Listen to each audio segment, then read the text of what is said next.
Hello bachcho, let's read the question. The question says that find charge on capacitor at a steady state. So we will solve this question. First of all, we will see what will be the key concept used to solve this question. The key concept that will be used to solve this question will be in a steady state,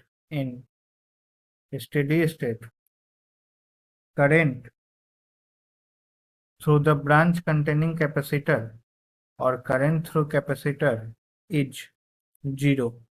ठीक है, तो steady state में current through capacitor जो होता है that is equal to 0. Now we will see if the current through capacitor will be equal to 0, so we will find the current in the circuit. So this is a 10-volt battery and there will be, this is 1 ohm resistance, then this is 2 ohm resistance, then this is 6 ohm resistance, and then this is 4 ohm resistance, and then this will join to this battery. This is, ये 10 volt battery है, ये 1 ओम है, ये 6 ओम है, ये 2 ओम है और ये 4 ओम है. ठीक है, अब हम देखेंगे 1 ओम और 2 ओम सीरीज में है तो दैट इज 3 ओम. और बिकॉज आर सीरीज जो होता है वो R1 प्लस R2 होता है और आर पैरेलल जो होता है that is R1 into R2 by R1 plus R2. ठीक है, तो आर सीरीज 1 और 2 सीरीज में है तो ये हो जाएगा 3 ओम. तो यहाँ पे हमारे पास इक्विवेलेंट रेजिस्टेंस होगा डेट विल बी ऑफ 3 ओम. और 6 और 4 सीरीज में है तो ये इक्विवेलेंट हो जाएगा 10 ओम. ठीक है, तो दिस इज 10 ओम.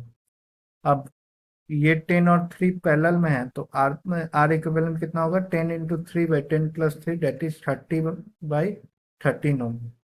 तो this is the R equivalent that is 30 by 13 ohm.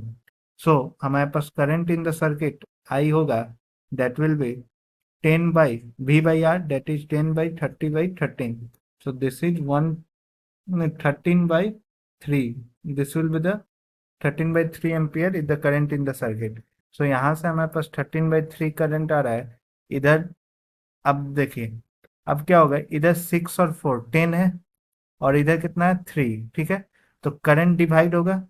So current will divide in the ratio V is equal to IR होता है. ठीक है, सो भी तो सेम होगा तो I is inversely proportional to R होगा. ठीक है, सो मतलब जो 3 ओम वाले ब्रांच में जो करंट जाएगा डेट विल बी आई इन, इधर अगर हम I1 बोल देते हैं तो I1 जो करंट जाएगा that will be 10 by 13, 10 by 10 plus 3 that is 13 into total current that is 13 by 3. So this will be 10 by 3 ohm जाएगा. Okay, this will be 10 by 3. So I2 will be equal to 1 ohm because 13 by 3 minus इधर I2 होगा जो कि 13 by 3 minus I1 होगा. I2 will be equal to 13 by 3 minus I1 that is 10 by 3. So this will be equal to 3 by 3 that is 1 ohm. Okay, so अब हमारे पास यहाँ का point का वोल्टेज निकालना है. सो डेट विल बी I1 है 10 by 3 into 1, so 10 by 3 volt होगा यहाँ का. ठीक है, और इस पॉइंट का होगा इधर I2 आ रहा है तो I2 into 6, so 6 into 1 that is 6 volt. So voltage difference across capacitor V across capacitor that will be equal to 10 by 3, sorry 6 minus 10 by 3 that is equal to 8 by 3 volt. ठीक है, तो voltage difference across capacitor 8 by 3 है तो charge on capacitor QC that will be equal to C that is capacitance of capacitor that is 150 microfarad into 8 by 3 C into V that is 150 into 8 by 3, so that is 400 microcoulomb. So the correct option will be option C, 400 microcoulomb. So this will be the charge on capacitor in steady state. Hope you all understood it well.